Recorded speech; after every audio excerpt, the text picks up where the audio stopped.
Here's your news for August 10th, 2020. And your headlines for today include: huge angle planned for WWE Raw, big name said to be written off TV. Chris Jericho officially bans a famous wrestling personality from watching AEW Dynamite. Chris Jericho isn't finished with Mike Tyson. James Kamala Harris dies at age 70.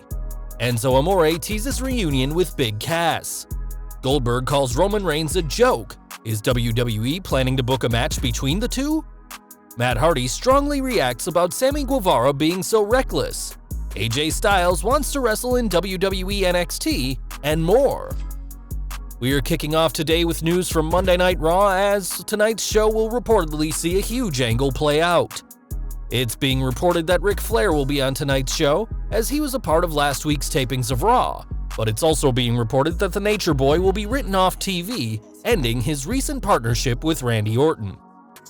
According to WrestlingNews.co, the plan has always been for Flair to be written off of TV so that the sole focus will be on Orton's upcoming WWE Championship match against Drew McIntyre, and this angle was supposedly already meant to happen.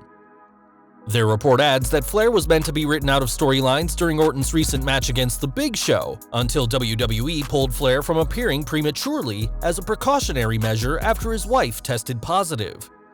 It's unclear how WWE plans on writing the 16-time world champion off of TV, as it wouldn't be too surprising if the Legend Killer turned on his mentor, and fans will have to wait and see what happens to the Nature Boy.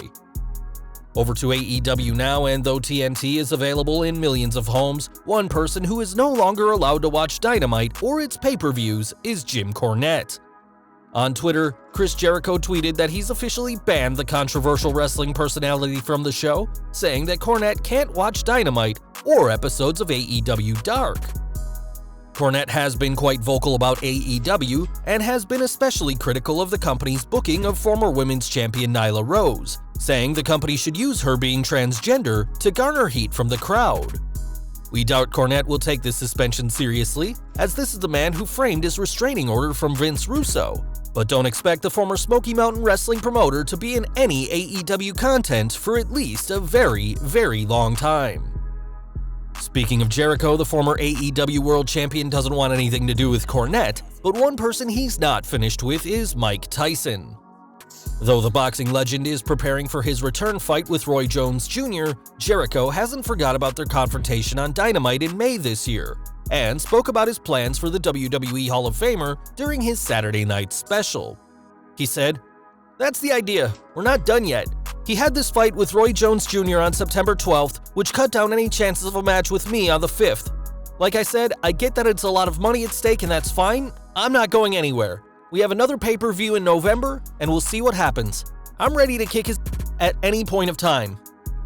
Time will tell whether Jericho does indeed kick the boxing legends down the line, as whilst fans won't be seeing Tyson face Y2J until after September 12th, it'll still be a big money match for AEW.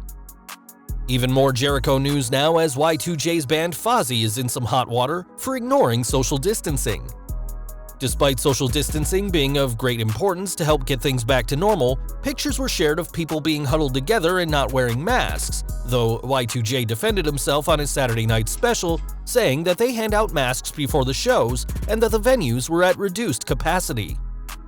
We've got some sad news to report now, as WWE legend Kamala has died, aged 70.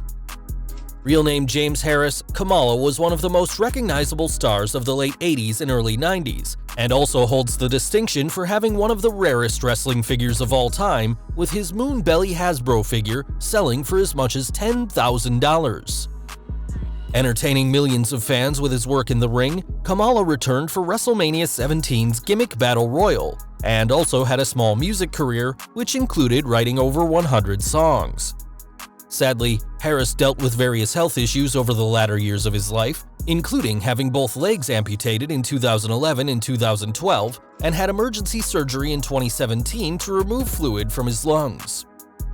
During his life, Kamala wasn't inducted into the WWE Hall of Fame, and though a posthumous induction is possible, it's not quite the same without the man himself to receive his award. Speaking to ESPN's Jason King, Harris's wife confirmed that he'd recently tested positive and was admitted to the hospital last Wednesday, and though he seemed in good spirits the morning before he died, he went into cardiac arrest and died in the afternoon.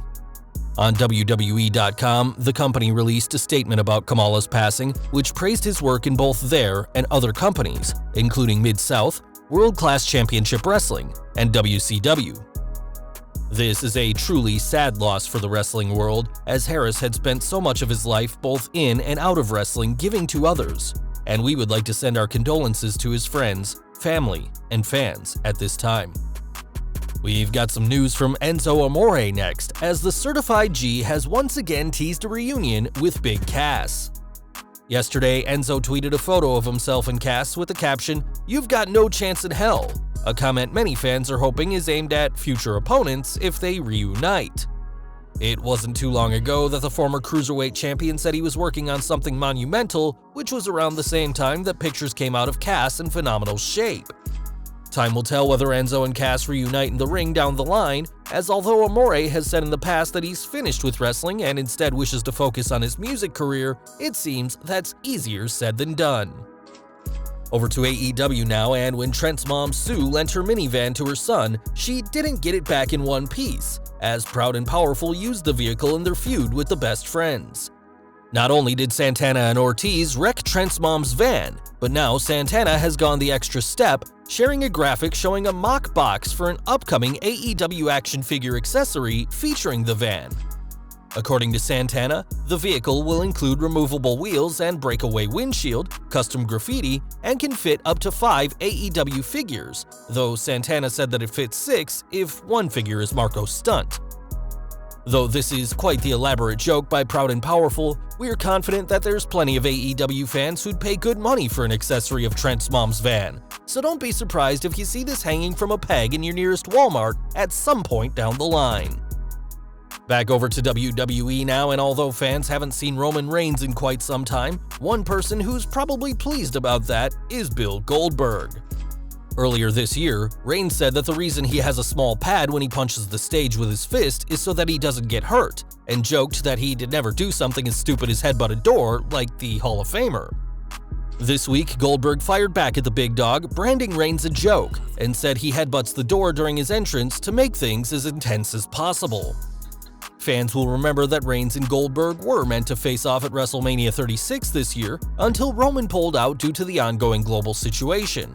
And though Goldberg would go on to lose the Universal title to Braun Strowman instead, it seems that a possible match between the two Masters of the Spear could still happen down the line. One person fans have seen plenty of during the current situation is Intercontinental Champion AJ Styles, and we may soon see the phenomenal one on a different brand. Speaking on his latest Twitch stream, Styles spoke about how he's never competed in NXT, but it is something on his bucket list. He said, "The great thing about NXT is, I wouldn't mind going down there and wrestling NXT guys, because there are so many different matchups that we could get. I want to be able to do them before I retire too, so who knows what we'll get next."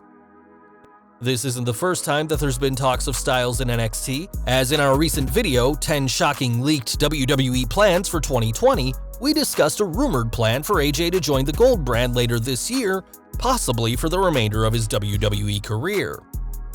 In this same stream, Styles also tried to clear the air about his TLC 2016 match against Dean Ambrose, which many fans remember for AJ's tights ripping, but Styles explained that this wasn't a wardrobe malfunction, but it was ripped due to a chair that was used in the match.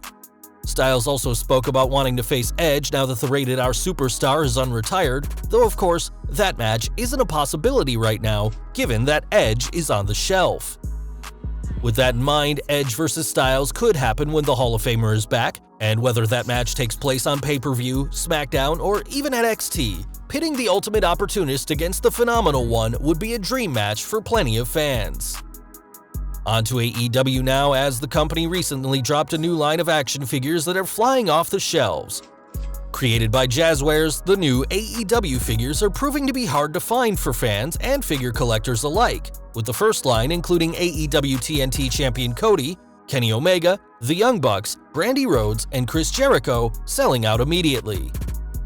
Series 2 of the line has already been announced, which will include Hangman Page, AEW World Champion Jon Moxley, The Lucha Bros, MJF, and Dustin Rhodes. When one fan posted a photo of some empty pegs where AEW figures should be, next to pegs full of WWE figures, Cody described the situation as wild, adding that there's only one figure of him and Kenny Omega left at his local store. If you're hoping to buy the figures online, that's going to be difficult as well, as Series 1 is also sold out online, and Ringside Collectibles won't have any more back in stock until October or November. Needless to say, Jazzwares have signed an incredible licensing deal with AEW that is already paying off. And despite the current global situation changing a lot in the world of wrestling, it seems fans will always be willing to spend their money to have their favorite wrestlers immortalized in plastic. We are ending with news from AEW now, as Sammy Guevara busted Matt Hardy open on AEW Dynamite this week. It was a bloody spot that Chris Jericho called a happy accident, but Matt Hardy calls it dangerous. Guevara got chewed out big time when he went backstage during Dynamite. This didn't stop, as Matt Hardy used the press he received from that injury to further verbally assault the Spanish God. "Sammy, that literally could have killed me," Hardy said. "Congratulations, you're going to go down in pro wrestling history as the guy who threw the most dangerous, reckless, vicious chair shot in history. But that's not the only thing you're going to hold when you go down in wrestling history. You're also going to go down as the person who had the most potential, unlimited potential, but never lived to realize it, because now it is my mission, my duty, Sammy, to end you. Not just physically hurt. It is my mission to rid you of this business because you don't deserve to be in the same industry. You don't deserve it. You took a chance on ruining my life. People, promotions, they've been trying to kill me, literally and figuratively, but they don't succeed. And do you know why? Because I don't die. I don't die. I don't die. I don't die. Can you say the same?" This situation got very real when Sammy Guevara hurled that plastic chair at Matt Hardy's skull. He really did risk a lot with a simple move. Sammy Guevara has a lot to learn in the pro wrestling world, and he is maturing in front of the fans' eyes on a weekly basis.